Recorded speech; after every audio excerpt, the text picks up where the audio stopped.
Hola, soy la abogada Julia y les doy la bienvenida al podcast de Inmigración. He creado este espacio pensando en ustedes y a la comunidad inmigrante para que podamos tener conversaciones sinceras. Vamos a hablar de temas esenciales, compartir historias inspiradoras y también tener entrevistas con expertos. Las opiniones expresadas no constituyen asesoría legal y son únicamente de los ponentes. No reflejan necesariamente los puntos de vista o posturas de las entidades que representan, ni deben interpretarse como la posición oficial de ninguna organización gubernamental, política o profesional. Bienvenido al podcast de Inmigración, soy la abogada Julia y hoy quiero hablarte de algo que muchas personas están pensando, pero casi nadie entiende realmente. ¿Qué pasa de verdad después de que ICE detiene a alguien? Porque en ese momento hay muchísimos miedos, muchos rumores, mucha información incompleta y muchas personas creen que una detención de ICE solamente le pasa a personas que no tienen ningún caso migratorio o a personas que hicieron algo mal. Pero hoy vas a escuchar una historia real que rompe esa idea. La historia de un médico, un doctor venezolano que habla que había entrado legalmente a los Estados Unidos, que tenía estatus porque tenía TPS, estaba trabajando, tenía un proceso migratorio en movimiento y aún así terminó detenido por ICE durante 10 días. Hoy nos va a contar qué pasó, cómo fue vivir esa experiencia, su experiencia por adentro, qué derechos tenía, qué aprendió y qué le gustaría que otras personas supieran antes de enfrentar una situación así. Quiero dejar algo claro desde el principio. Este episodio no es para generar miedo, para nada, es para darte claridad, porque el miedo sin información paraliza, pero la información correcta es la que puede ayudarte a tomar mejores decisiones. Bienvenido aquí, doctor Ezequiel.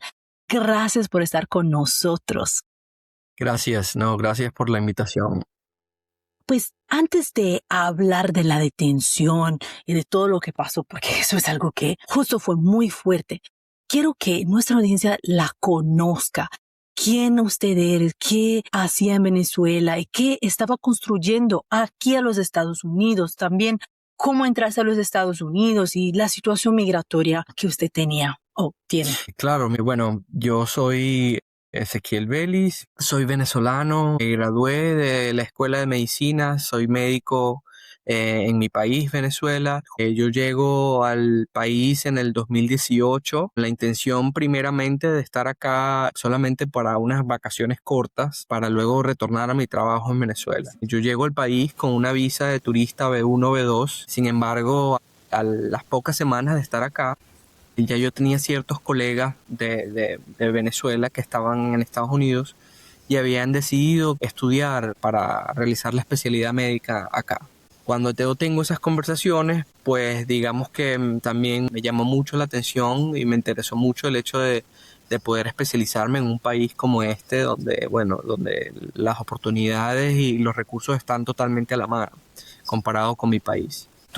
Después de que yo decido hacer eso, inmediatamente introduzco un cambio de visa de turista B1 o B2 a una visa de estudiante F1 para empezar a estudiar en un instituto que básicamente prepara a médicos internacionales para poder presentar los boards acá, que son los exámenes para la licencia médica. Una vez que yo introduje esa solicitud, mi abogado del momento me había comentado que que los tiempos eran bastante largos, que eso se podía tardar entre un año y medio para la aprobación.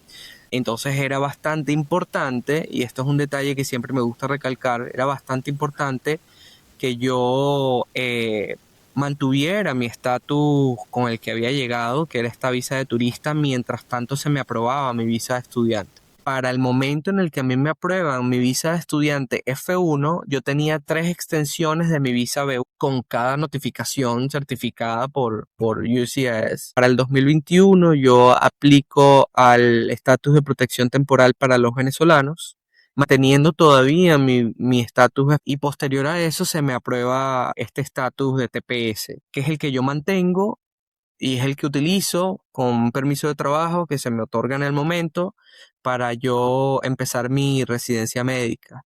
Para el momento en el que esto ocurre, yo había pasado todos mis exámenes correspondientes acá. Digamos que me había hecho ya médico otra vez en el país, en Estados Unidos. Sin embargo, para ejercer la medicina en Estados Unidos no solamente vale presentar esos exámenes o terminar la escuela de medicina, sino que hay que aplicar una residencia médica.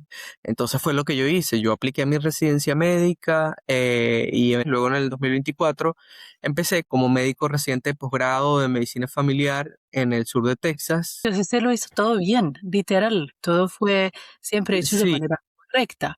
Pero algo, como usted estaba diciendo, lo cambió completamente. Lo cambió todo en abril de ese año.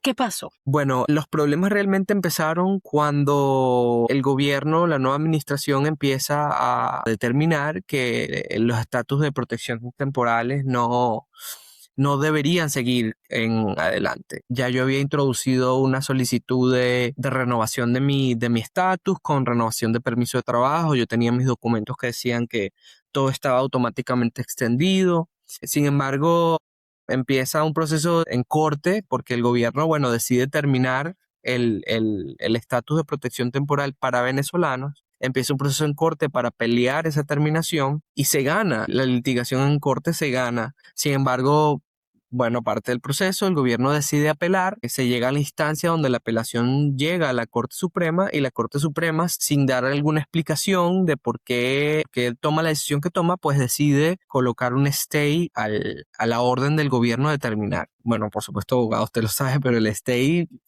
permite que la orden del gobierno se mantenga vigente mientras la litigación o el proceso en corte continúa.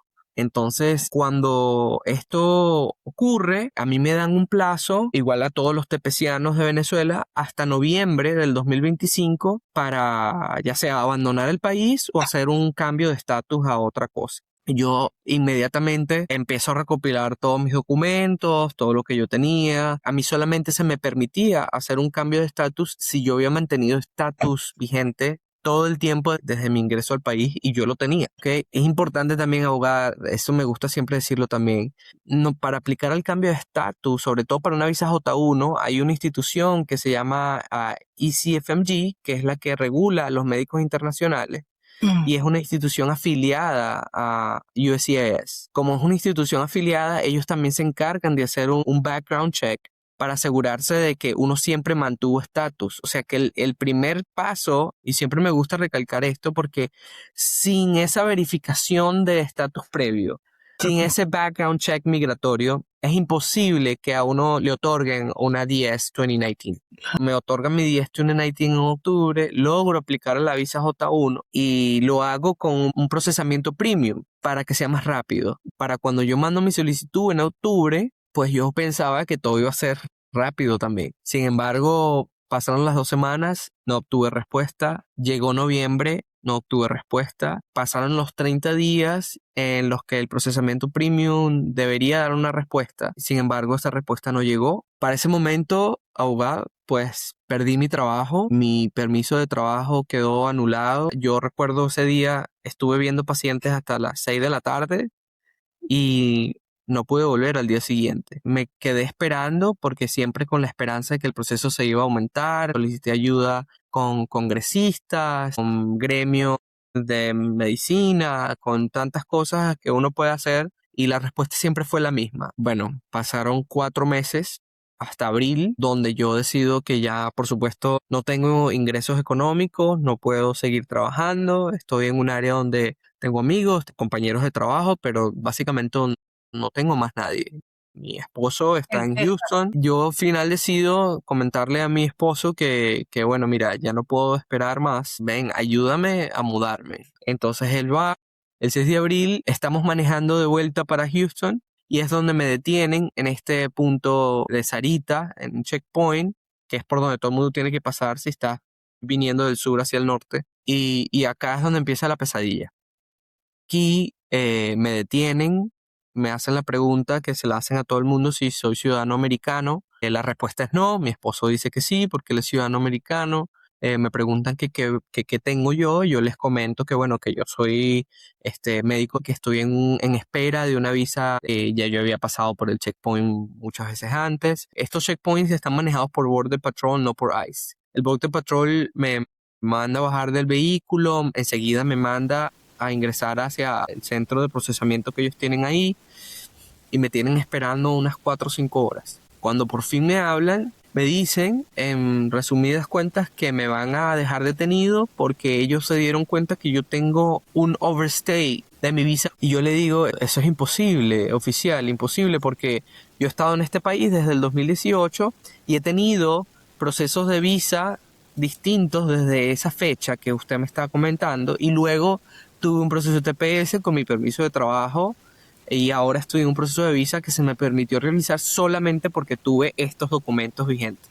El oficial, lastimosamente muy grosero, dice que eso no podía ser cierto, que eso era mentira, y en todo caso que él no entendía cómo a mí USCIS me había aprobado mis solicitudes anteriores, porque yo me había sobrequedado en mi visa y que él sabía más que yo. Y aquí es cuando me sentí terrible, me sentí totalmente desprotegido, me sentí como si estuviese en Venezuela, donde la ley no es ley y nada se respeta. Yo no soy abogado, pero por lo menos entiendo hasta cierto punto los límites y cómo las cosas funcionan en ese sentido. Entonces yo me sentía desprotegido porque una persona que forma parte del sistema de migración de este país estaba totalmente desechando lo que yo sabía hasta ese momento y sin razonamiento alguno, y que no tenía derechos alguno porque no me dejaban hablar. El oficial me dijo tal cual, palabras tal cual: no me importa lo que me digas, igual te vas a ir preso. Yo estaba sorprendido, yo dije, Dios mío, estoy en Venezuela. Una pregunta aquí. ¿Mm?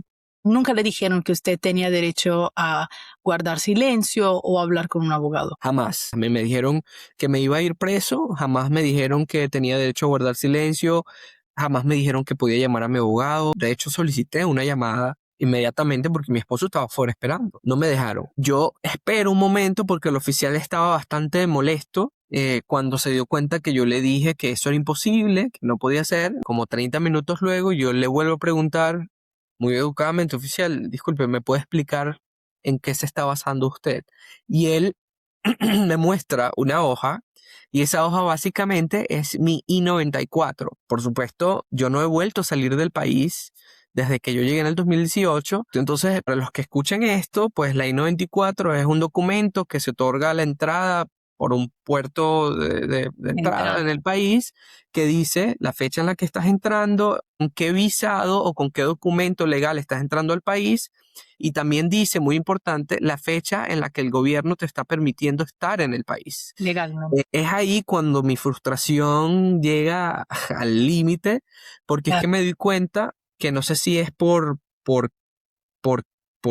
personalidad o por ignorancia, que estos oficiales están utilizando únicamente la I-94, la información de la I-94, para alegar un overstay y para darte bajo detención. Cuando yo le digo al oficial, pero ese es mi I-94, cualquier otro proceso que yo haya hecho no va a aparecer en la I-94. Por eso yo tengo aquí mis documentos de USCIS. Yo mostré absolutamente todos los recibos de mis cambios, de lo que comenté anteriormente, de mis extensiones de la visa B1, B2. Por eso al principio dije que era bastante importante, porque el oficial me estaba diciendo, tú te quedaste esta visa. Y yo, oficial, tengo 3 documentos distintos acá que dicen que esa visa se extendió, y porque esa visa se extendió, yo logré obtener esta otra visa con documento en mano, y no hay manera de que, si eso hubiese ocurrido, no hay manera que a mí me hubiesen entregado este documento. El oficial nuevamente me dijo, no me interesa, haz silencio y te vas detenido, te voy a poner bajo arresto. Todo esto pasó en 6 horas más o menos. 6, 7 horas. ¿Y Porque todas esas horas nunca le dijeron de algún derecho? ¿Nunca le dijeron que usted puede hablar? Jamás. Cuando me dicen ya que me van a llevar detenido es cuando yo solicito que por favor me dejen a salir a hablar con mi esposo y salir. Primero me dicen que no que un oficial va a ir a comunicarle a mi esposo que yo me voy detenido. Y bueno, ahí empieza la pesadilla total. Y entonces, hablando, yo sé que es muy difícil para usted solamente recordarse de eso, pero una Sí. cosa es escuchar la palabra detención y otra cosa bien diferente es vivirla. ¿Cómo fue entrar a un centro de detención? ¿Cuánto día usted estuvo detenido? Sí, yo estuve detenido exactamente 10 días, sí, 11 días. Cuando me detuvieron en el checkpoint, esa misma noche me colocan en una celda fría, donde hay solamente un banquito y te dan un papel de aluminio, un plástico galvanizado para el frío. Estuve detenido ahí en el checkpoint por lo menos hasta las 2, 3 de la mañana, donde me transportan hasta el centro de detención del Border Patrol en Úrsula, que es también en el área, en McAllen. En ese centro de detención viví la peor pesadilla que he vivido en mi vida. Ahí el trato es, bueno, es inhumano. Estás en una celda pequeña con 10, 15, 18, 20 personas. Te tienes que acomodar en paralelo y como se pueda. Estás durmiendo con una colchoneta súper delgada, prácticamente estás en el piso. Las 24 horas, las luces así fuertes, no te puedes bañar.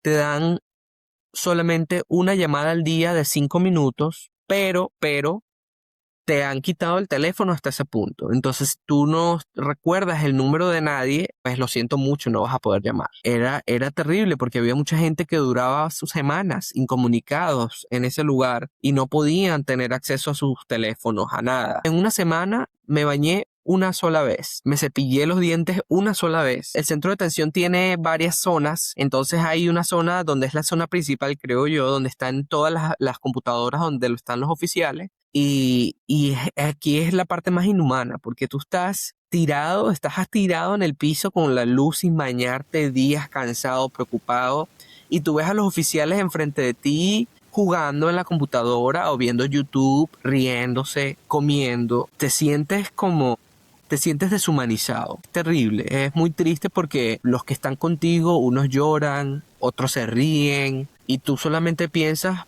pues, qué es lo que va a pasar contigo. Y te pega mucho la realidad de ver cómo alguien puede tener un trabajo donde se deshumanice tanto a una persona que no ha hecho nada malo y que simplemente no importe. En mi trayecto de esos 10 días conocí 20 con residencia permanente. Y yo les preguntaba a todos que por qué los habían detenido, porque me parecía absurdo. Y la respuesta era la misma.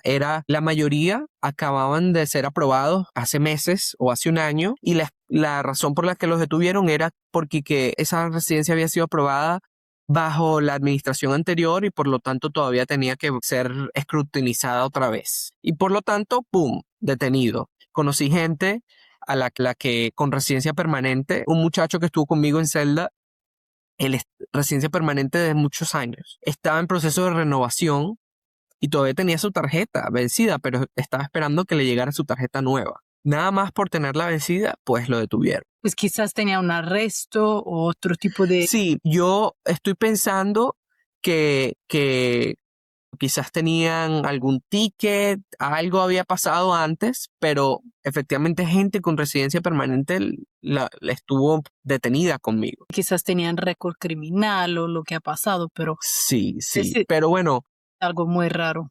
yo no tenía récord criminal. La mayoría de la gente que estaba ahí no tenía récord criminal, por lo menos de lo que hablábamos entre nosotros, Claro. ¿no? Unos decían, sí, bueno, a mí me agarraron, yo tuve un ticket de tránsito el año pasado, o yo nunca he tenido nada. Entonces siempre era la duda de que por qué estábamos ahí cuando la mayoría teníamos algo pendiente. Me hiciste que compartiste con 15, 20 personas. De esas, la mayoría tenían papeles o tenían una forma de papeles, tenían permiso de trabajo, algunos la residencia. Tenían una forma de papel.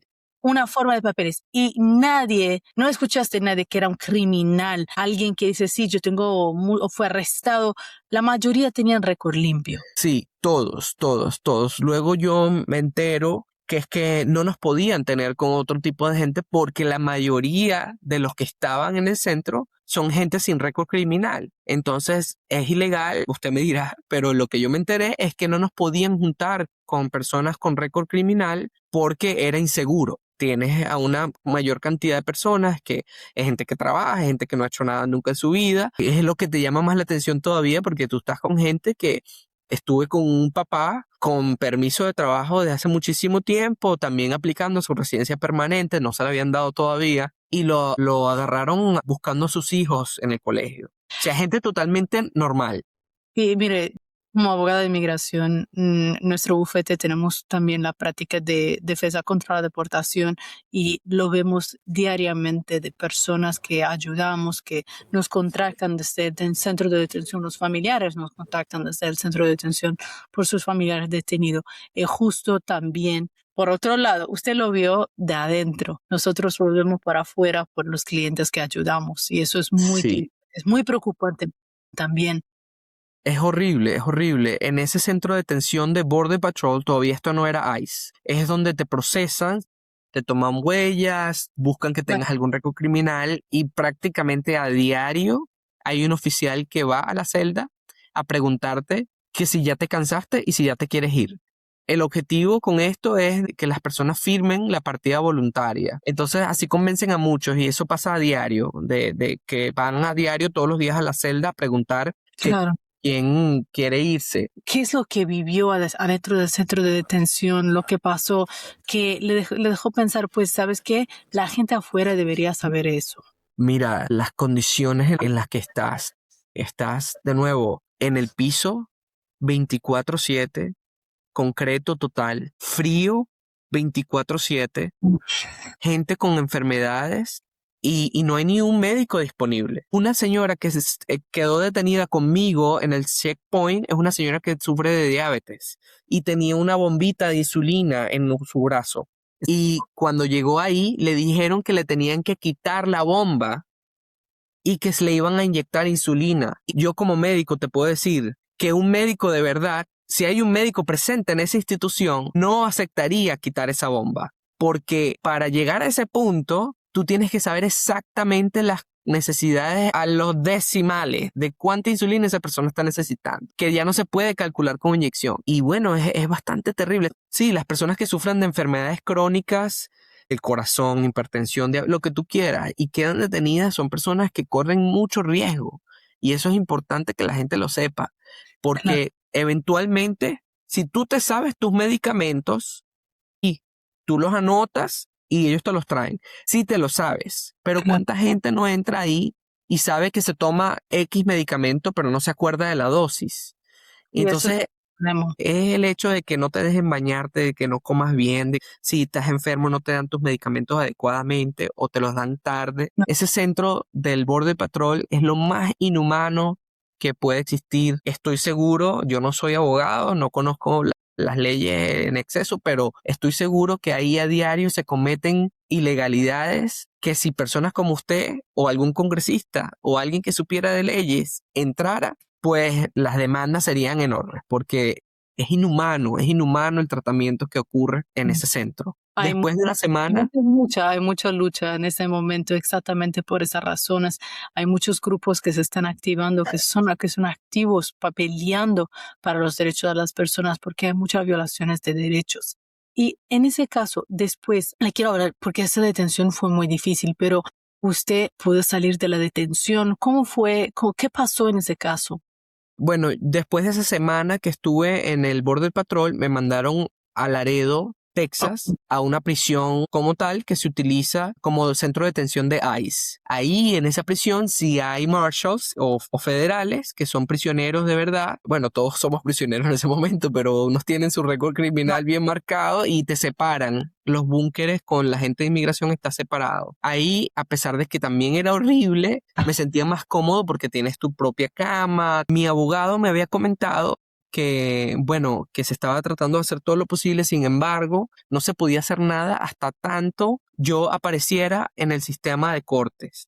Y eso se toma algunos días. Eso se toma algunos días. Para algunas personas eso se puede tomar un día, para unas personas se puede tomar una semana. Y en mi caso en particular, yo no aparecí en el sistema de cortes por lo menos hasta el cuarto o quinto día que me detuvieron. Para ese momento ya a mí me estaban trasladando a la otra prisión, al otro centro de detención, y ahí yo mantengo contacto con mi familia y mi abogado me dice, bueno, ya que apareces en el centro de detención, ahora sí podemos hacer una solicitud de libertad bajo fianza, una audiencia para libertad bajo fianza. Yo sé que dependiendo de los abogados, la manera de actuar es distinta, pero mi abogado en particular me comentó que a él le gusta actuar inmediatamente y solicitar una audiencia de libertad bajo fianza antes de llegar a la corte, a la corte real, al día de corte real, para de cierta forma ganarle tiempo al gobierno y al mismo tiempo eso le permitía al abogado tener un mejor tiempo para trabajar. Efectivamente, apenas yo salgo en el sistema, se solicita una audiencia para fianza y me lo otorgan al día siguiente, que también fue bastante llamativo porque no a todo el mundo le otorgaban la audiencia para la fianza tan rápido. Yo tuve suerte, yo conocí personas que tenían 4 meses ahí. Todavía esperando. Y todavía esperando. Claro.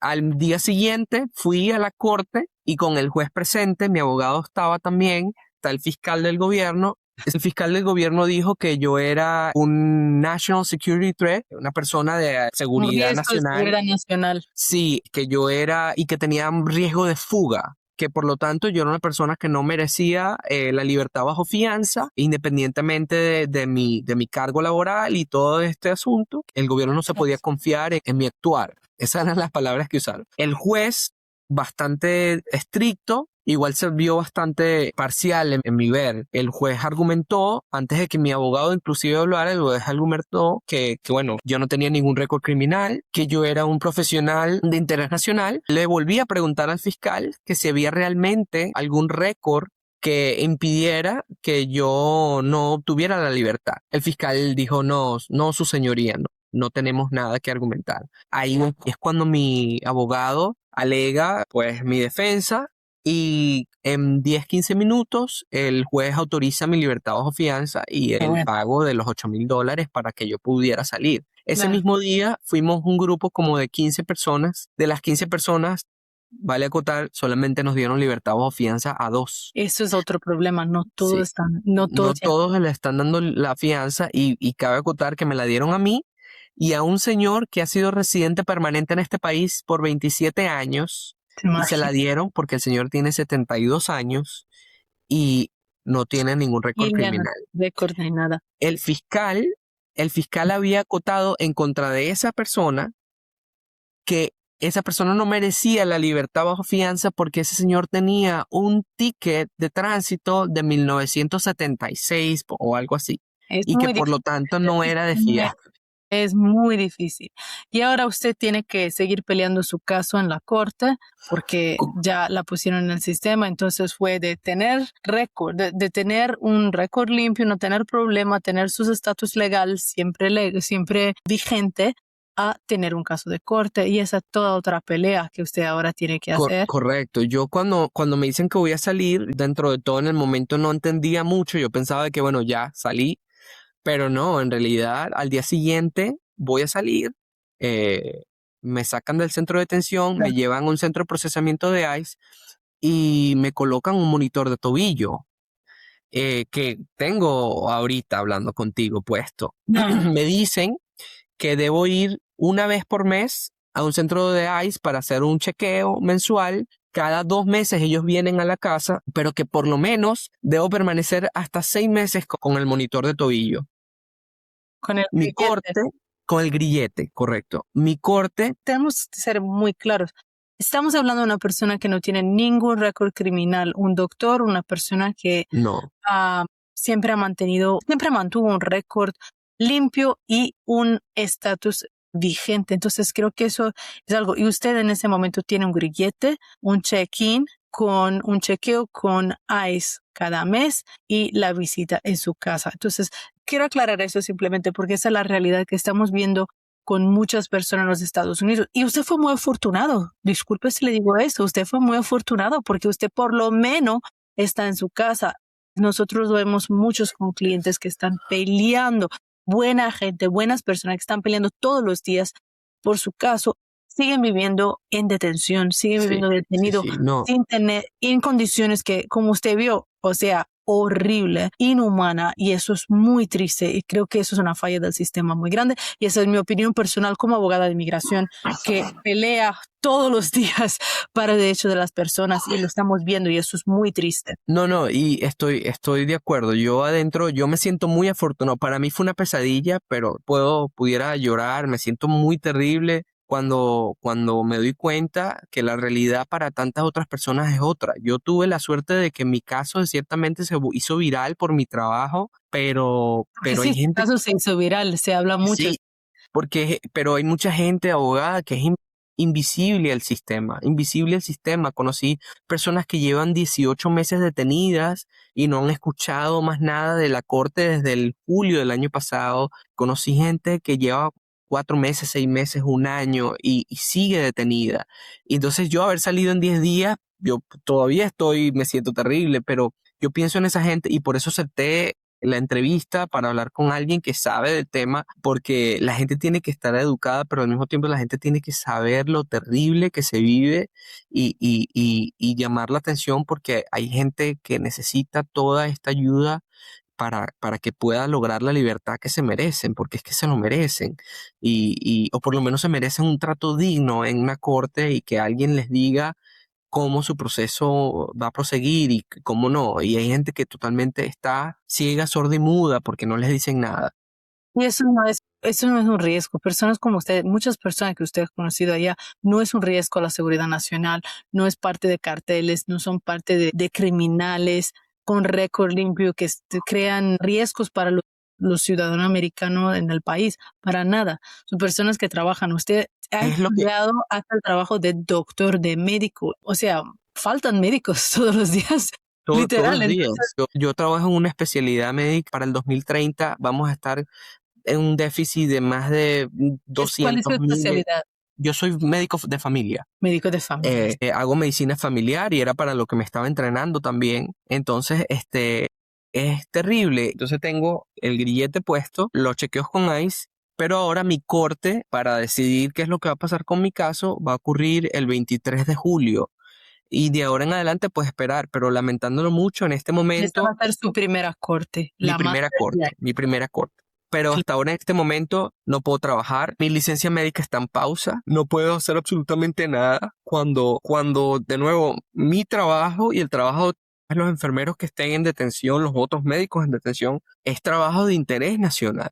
Nosotros Claro. ayudamos a la gente. Y cuando lo digo a la gente, ayudamos a los americanos a tener salud, acceso a la salud. El hecho de que yo esté detenido o un médico, quítame a mí, un médico esté detenido, es un daño al americano promedio. Y eso es algo que creo que es muy importante. ¿Qué es algo que usted quiere que las personas que la están escuchando sepan en ese momento sobre la situación, sobre lo que se está viviendo? Algo que usted en realidad siente que es muy importante compartir. Yo siento que lo más importante para compartir de mi parte es que quien sea que esté pasando por este proceso no se rinda. Busquen a un abogado que sepa manejar el proceso, el caso, y que busque apoyo de todo el mundo, que escriba, que hable con las personas, comuníquense con los congresistas. No hay que ser ni residente permanente ni ciudadano para escribirle a un congresista. Eso es algo que mucha gente no sabe. Aunque usted no tiene papeles, lo puede hacer. Sí, ¿Okay? Todo aunque usted no tenga ni una licencia de conducir, usted puede escribirle a un congresista. La mayoría de los congresistas, si no todos, tienen la obligación de tener un departamento en particular para manejar procesos de migración. Si algo que me gustaría por lo menos agregar, que por favor usted explicara, es que yo siento que mucha gente con la que me he comunicado no entiende que solicitar una audiencia para libertad o fianza es un beneficio, es una opción que hay. No te la van a dar por obra y gracia. El abogado tiene que solicitarla. Conocí mucha gente en detención y mucha gente, familiares de detenidos que me han escrito y que me han dicho que no le han dado audiencia bajo fianza. Y entonces cuando yo pregunto que si la han solicitado, que si no tienen idea. Creen que hay que esperar hasta la fecha de corte para hacer esa solicitud. No siempre en todos las cortes permiten en ese momento, pero es algo que se tiene que hablar con su abogado para ver qué se puede. Correcto. Por eso me gustaría comentarle esa parte, porque yo creo que es importante explicar en qué casos pudiera solicitarse una solicitud de audiencia bajo fianza, en qué casos puede ocurrir, en qué casos no, pero que la gente también entienda que es un trabajo que uno puede solicitarle al abogado a cargo y que no va a ocurrir por así de la nada. Mucha gente espera mucho tiempo pensando que eso va a llegar y no llega y no saben que más bien es una opción que hay que solicitar. Doctor, muchísimas gracias por compartir una historia tan personal y tan difícil, porque no me puedo imaginar cuánto ha sido difícil para usted, pero también me gustaría cerrar con eso. Nos compartimos historias como esa para generar miedo. Es importante saber que usted tiene derechos, porque si usted está detenido, tiene derecho a tener un abogado y tiene derecho a hacer esa llamada, tiene derecho a su defensa legal, tiene derechos a no ser tratado de forma inhumana. Eso no es justo, no tiene que ser así. Mira lo que está haciendo el Centro de Detención de Florida, ahora lo van a cerrar por las condiciones inhumanas. Pero ¿por qué se ha podido hacer eso? Porque la gente está hablando. Estamos hablando, muchos de nosotros, la comunidad está hablando para que cosas así ya no pasen.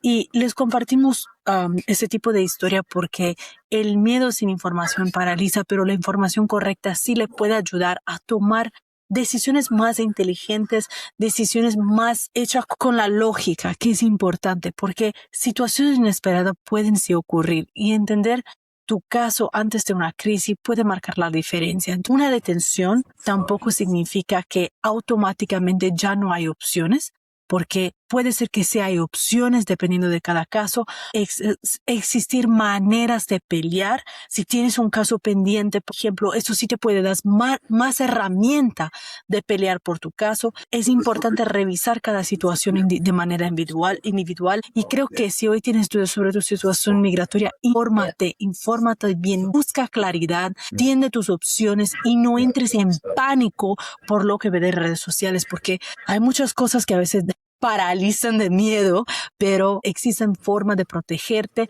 existen abogados que sí están a tu lado para pelear por ti. En el caso del doctor Feliz, porque en ese caso su abogado ha peleado a su lado y gracias al trabajo que han hecho, él ha podido salir rápidamente con fianza, que es algo muy importante, y somos muchos los abogados que peleamos al lado de nuestros clientes diariamente. Entonces, eso también es algo importante. Aún sin papeles tienes derechos. Eso es importantísimo. Yo siempre lo digo, es creo mi frase favorita, porque es verdad y muchos no lo saben. Aún sin papeles sí tienes derechos y hay maneras de luchar por tu futuro. Suscríbete aquí al podcast de migración, que lo pueden encontrar en todas las plataformas de podcast, Spotify, Apple Podcast y en nuestro canal de YouTube también.